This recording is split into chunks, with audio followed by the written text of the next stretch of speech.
Sounds good? Yeah. Okay. ASC, the Antarctic Support Contract Personnel, only. It's Tuesday, November 13th, 2012. About to board a LC-130 Hercules with a flight from McMurdo to the city. How are you? It's better in about 20 minutes, I think. Yeah. I understand that.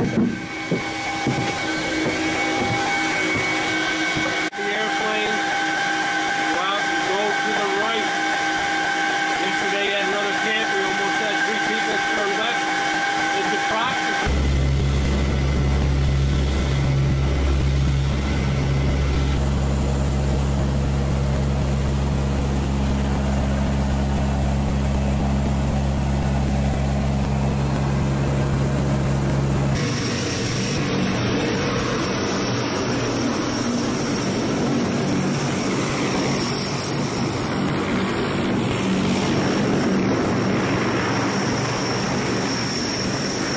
Past 2.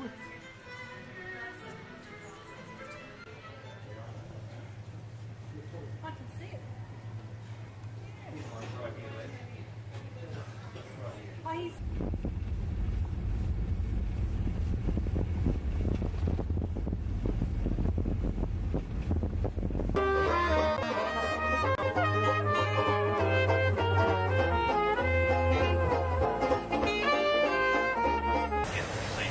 In about 3 minutes, they say we'll be crossing over the Antarctic coastline. One or two other things will happen. Obviously, we'll be changing altitude at various times.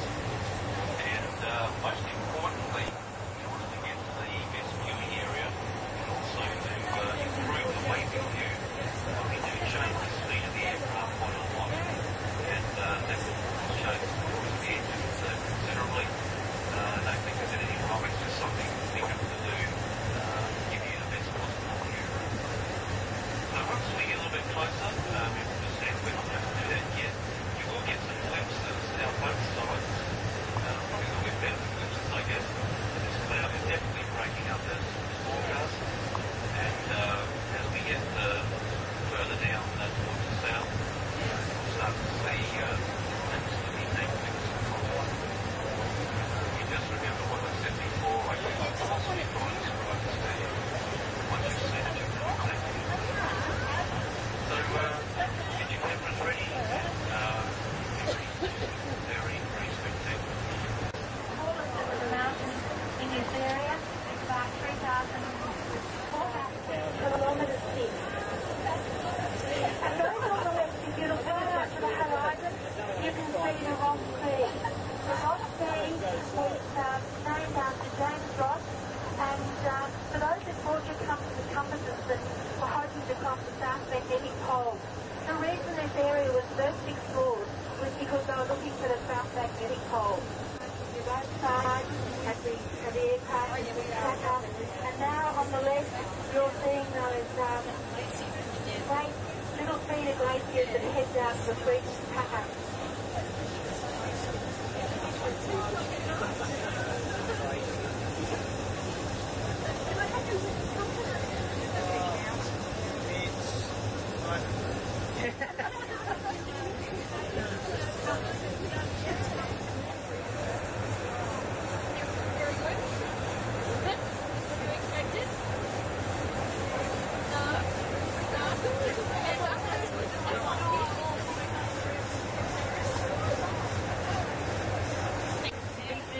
Like frozen waves in the ice, and travelling over the ice inland, it can be a very slow process. Travelling by tractor train, we've travelled with loaded sledges, it will travel at about 6 kilometres an hour. In a Hagland Rover snow vehicle, perhaps a little bit faster, but a very, very bumpy ride.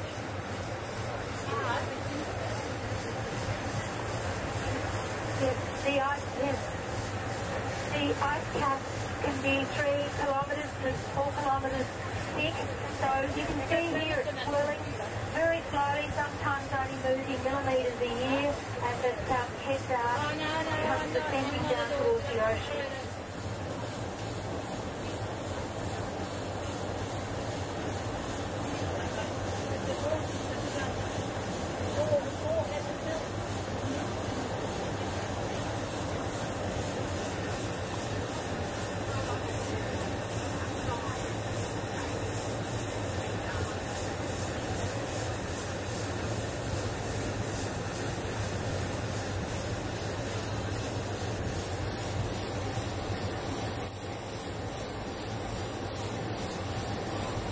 So as we track down the coast south, we'll see, if you're looking at the island now on the left-hand side of the aircraft, as we come back, the right-hand side will be getting that view. So we'll zigzag down the coast, then turn around so you've got plenty of chance to view on both sides. But coming into right now, you've got the peak of the Mount Merchant. The sheer walls of the Pre-Sea Glacier heading down to the Ross Sea, and we're going to zigzag down this glacier across to the Ross Sea. So at the moment we'll still have Mount Melbourne on our left coming into view.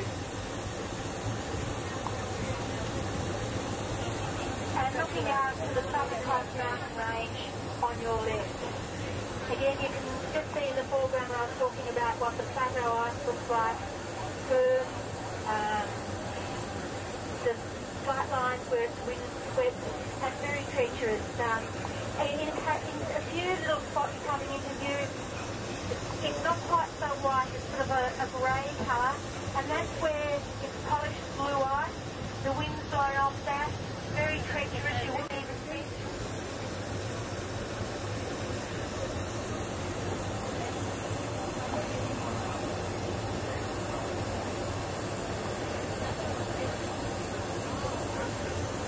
Into view on the right, you can see down to the mouth of the glacier to the Ross Sea.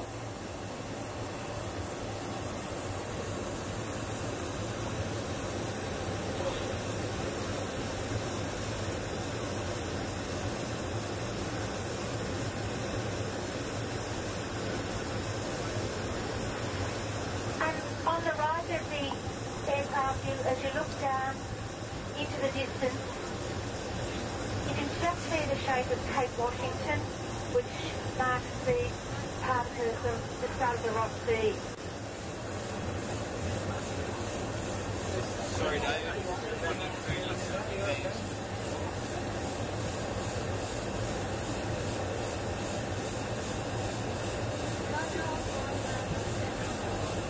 So we just swinging around so that those of you on the left will get the views of the ice continent you heard us raving about a minute ago for those on the right. As you look down on the left to close to the mountain peak just below us, you can see a strip of like dirt close in the ice, the moraine line that the ice sweeps along, and it's not unusual to see that area of rocky rocks trapped in the ice that then gets moved along. Occasionally in an iceberg you'll actually see the dune.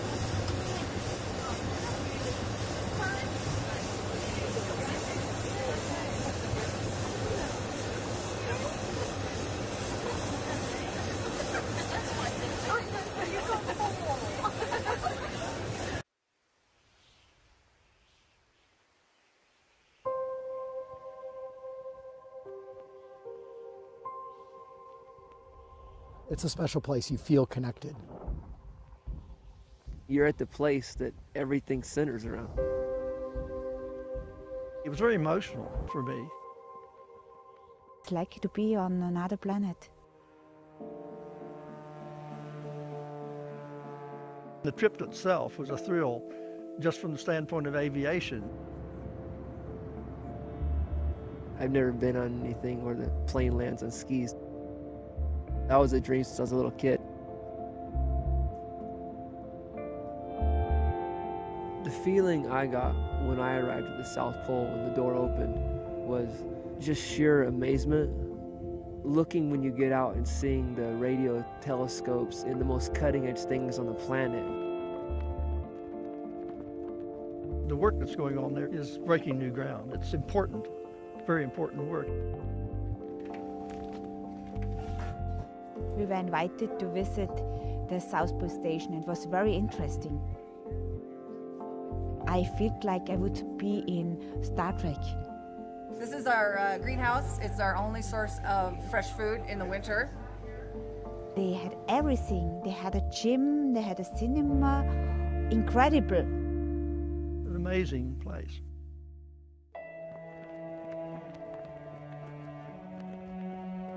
Being at the South Pole where the pole's actually at, where they have the ball right there, all the flags of the nation states who signed the treaty. Incredible. It's incredible to be at the South Pole. I never had this feeling before.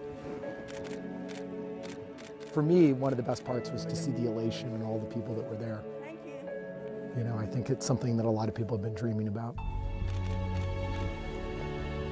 The spherical ball is actually a ceremonial pole, but because we're on a glacier here, any pole you put in the ground actually moves over the course of the year.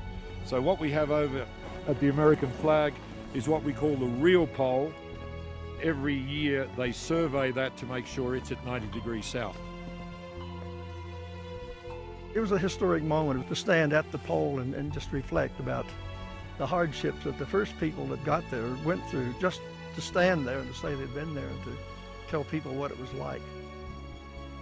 The exact spot where all the longitudinal lines touch the Earth. I just felt very fortunate to be there. I never thought I would ever make it there. It was a dream come true.